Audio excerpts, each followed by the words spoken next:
Could the Galactic Empire of the Star Wars universe stop an invasion perpetrated by the Q Empire from C.M. Cosman's novel All Tomorrows? Let's find out. This matchup was inspired by me doing a deep dive into the Star Wars Legends continuity, and it's pretty expansive. As you can imagine, a lot of characters receive more context to their actions in the films via the various pieces of media that make up this extended canon. One of the guys who gets said elaboration is Sheev Palpatine, the Emperor of the Empire itself. As well, yes, he was ultimately the one who created the Empire, as he was just power hungry and greedy, but one of his other more important reasons as to why he created this faction of government was because he was aware of an alien force outside the known galaxy known as the Yuuzhan Vong. You ever wonder why Palpatine saw to the construction of various super weapons during his 2 decades as the de facto ruler of the galaxy? Well, yeah, he was preparing for war. So I thought it would be interesting to replace the alien faction he was beefing with the Q from All Tomorrows, as they are almost as evil as the Empire itself and just as ruthless as the Yuuzhan Vong. So with the stage set, let's see who would win a battle between these truly expansive alien forces.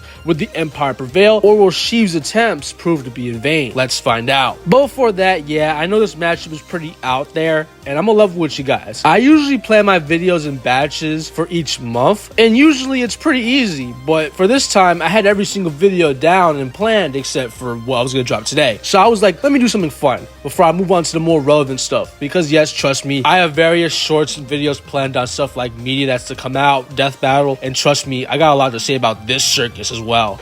I want to kiss Mike's big juicy lips.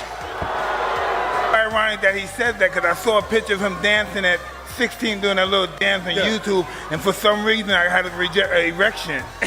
But if this video and the next couple of stuff pique your interest, be sure to subscribe to the channel, as we're on the road to 50,000 subscribers and we're really close. So before anything, help your boy out. But with that, let's move on to the matchup in question.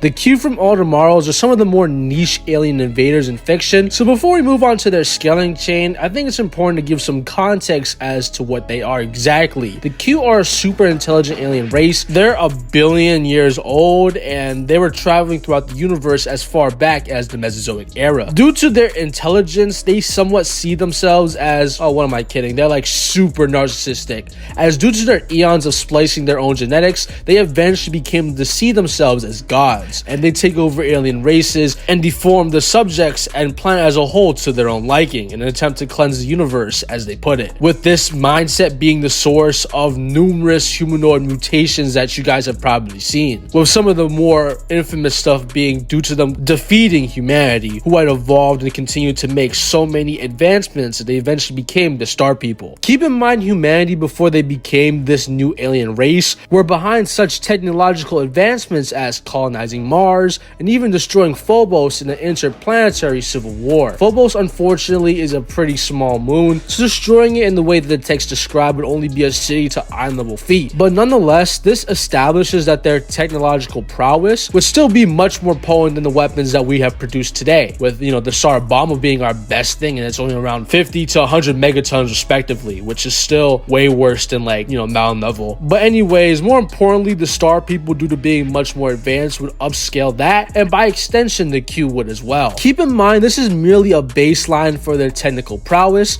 as we know the Star People, by the time the Q had defeated them, were capable of performing things such as terraforming moons and even planets, as exemplified through Venus and the many moons of Jupiter. They also had verbatim stockpiles of weapons that could, quote, blow up stars and make them go supernova, and they also had things that could destroy entire star systems, with star system just being another word for solar system. And their influence was so vast and wide that they controlled their own spiral arm of the galaxy. Spiral arms, according to the internet, are regions of the stars that extend from the center of barred and unbarred spiral galaxies. So seeing as this spiral arm included the Earth, it's safe to say that the Star People had taken over the Orion arm, which is 10,000 light years long and 3,500 light years across. And these guys, quote unquote, stockpiled weapons that can blow up solar systems across this immense space, meaning that these guys probably had like billions of weapons that could could blow up solar systems and stars. Despite this though, the weapons are stated ultimately to be ineffective against the Q, so that alone should show you how durable the Q ships and how powerful the weapons must be. Some stuff that the Q did after their conquest include destroy most of the planets under the Star People's rule. If they didn't just straight up blow up the planets, they just terraformed them and made them completely different. And of course this would extend to humanity as well, as due to their insolence, they were genetically mutated into monsters across different worlds over the course of 40 million years. As for their speed, now their armada were able to conquer a people whose race made up an entire spiral arm of the galaxy within the time frame of 1,000 years as well. So that's some pretty casual MFTL plus combat speeds and reaction time, as they would need to possess that combat speed in order to travel and drive these ships effectively. So in conclusion, we have an alien armada so massive that they can conquer civilizations that span thousands of light years in scope. They are so powerful that they can casually destroy planets and drastically change the surfaces of celestial bodies. They consider civilizations that have stockpiled weapons that can destroy stars and solar systems as beneath them, and said weapons are stated to be inadequate in handling them, and they can casually traverse the cosmos in an attempt to slowly mold every planet in the known universe to their own liking. With the stage being set, how would the Imperial Empire handle such a threat? For this part of the video, I think it's time that I address that I will mainly be talking about canon Star Wars, as that's the empire that I just know the most about. It's my area of expertise, especially when it comes to the actual weapons and stuff like that. And I also want to say, just for fun, I will give Palpatine and Vader their hypothetical completed Final Order Armada. Keep in mind, one of these weapons alone was potent enough to destroy an entire planet, so they're gonna have that entire fleet on top of their already canon stuff. So let's talk about the size and scope of the Galactic Empire before we move into the individual scaling of Vader and Palpatine. Starting off with the legions of the Empire, their numbers would easily fall anywhere in the millions, as according to the Star Wars Super Graphic, there might be 1 million Stormtroopers and officers and various forces that the Empire has under a single legion, with other supplementary pieces confirming there to be at least 107 legions, by extension granting them at worst tens of millions of troops. I find this number to be pretty conservative, especially seeing as how the Empire is notable for taking over the entire galaxy, which alone is 120,000 light years in diameter. I don't really want to get into their own individual scaling because yeah, I'm sure they have feats that would put them in the wall to small building level categories of attack potency, but that's not really relevant in this case, as you guys can tell. So let's move on to their big guns, being the various ships, or more specifically, this section will be talking about the Death Star and the numerous Star Destroyers. These massive super weapons have feats and calcs that will put them anywhere from large island to continental,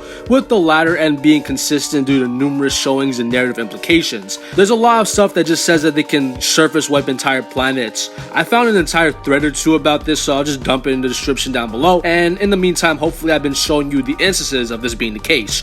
So yeah, according to some sources, the Empire at its peak possessed 25,000 of these world-wiping machines, so that's pretty neat. But when talking about world-destroying, there's no weapon that's more notable than the Death Star itself, which is able to blow planets up so violently that it actually lives up to its title as the Death Star. As while destroying the planet Alderaan, the machine found itself producing dwarf star levels amount of energy. Seeing as how this matchup is inspired by Palpatine prepping up for a threat, as previously mentioned, I will also grant the Empire their completed Final Order as seen during the events of the Rise of Skywalker, with this massive armada being described to be the most massive fleet the galaxy has ever seen, with each of these destroyers being equipped with a super weapon that was made out of the same stuff that powered the Death Star. Pretty notable, as these things can also destroy entire planets, with comics stating that this fleet was composed of hundreds of these things. But you could use the VFX team statements of the fleet actually being composed of thousands of ships, and the 2 layers that we saw in the film alone was well over 1,000. Sequence of with thousands of stars. How many Star Destroyers? Paul knows this intimately. Well,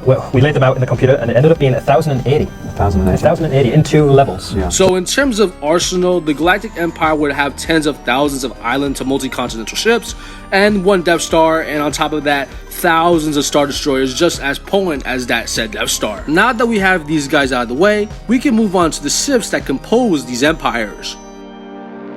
Fitting within the rule of two established all the way back in episode 1, we have only two Sith Lords to cover, being Darth Vader and Sheev Palpatine. Palpatine is pretty consistently shown to be above Vader, but Vader is not like too far behind him, especially considering how during the events of episode 5, Darth Vader thinks with episode 5 Luke's help, he could defeat the Emperor, the same Luke that he was just kind of trolling and dogging out the entire fight. Vader is a master battle tactician as well, so it's more than likely he's correct. Palpatine being slightly above Vader is important because Vader himself is stated to be the Empire's greatest weapon, pretty consistently as well. This is ultimately due to his utilization of the Force, as with it, he's able to produce truly incredible feats. For some lower end stuff, Palpatine states that Vader, with his hate, could turn the very sands of Tatooine into glass. Vader also himself was able to produce violent planet-wide earthquakes as a mere side effect of him bleeding out a kyber crystal, with the earthquakes produced alone getting into the multi-continental plus ranges of attack potency. Getting back to the kyber crystals now, Vader overpowered them, and if you don't know, these things are what powered the weapons of the Final Order and the Death Star itself. And you have Sith users who are casually able to overpower them, as they do that when they create their lightsabers, and we'll get to some more stuff later. But seeing as how they overpower this force to power their lightsabers, this AP would scale to their lightsabers. These guys being above the super weapons of the Empire is consistent, as 1,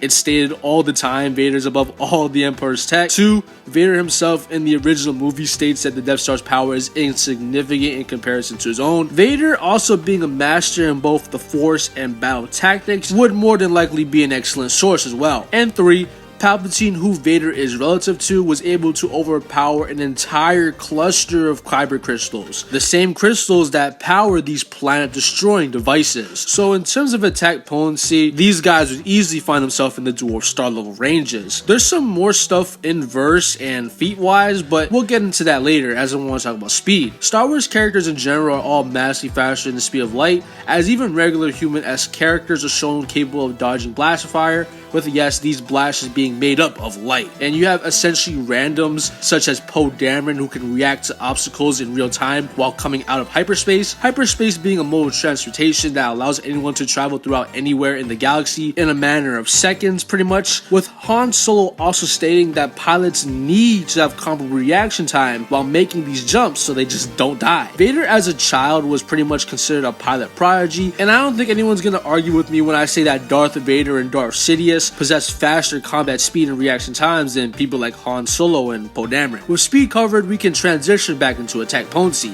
as Vader and Palpatine via the Force can get far higher than Dwarf Star level. Already you have Palpatine overpowering the kyber crystal mountain that would go on to power every single ship as seen during the events of the Rise of Skywalker. Each of these weapons should be comparable to the Death Star, as they have the same power source, and Palp was able to overpower the energy that powered them. So Vader and Palpatine wouldn't only upscale the Death Star, they would likely upscale the entire Final Order fleet. So in terms of raw force power, they should upscale the destruction of Alderaan potentially hundreds to thousands of times over, granting them casual star to large star level scaling. This is consistent as Kylo Ren is confirmed to be the greatest weapon of the First Order, blatantly upscaling him off Starkiller Base, in raw force power anyways. Starkiller Base absorbed an entire star, and its firepower has been calculated to output 4.34 foes, which is large star level plus. Keep in mind this is the same Kylo Ren who is confirmed to be relative to episode 5 Luke, who Vader literally trolls, granting our two Sith Lords large star level to potentially solar system level power. But you can still get them far higher, as even as far back as episode 3,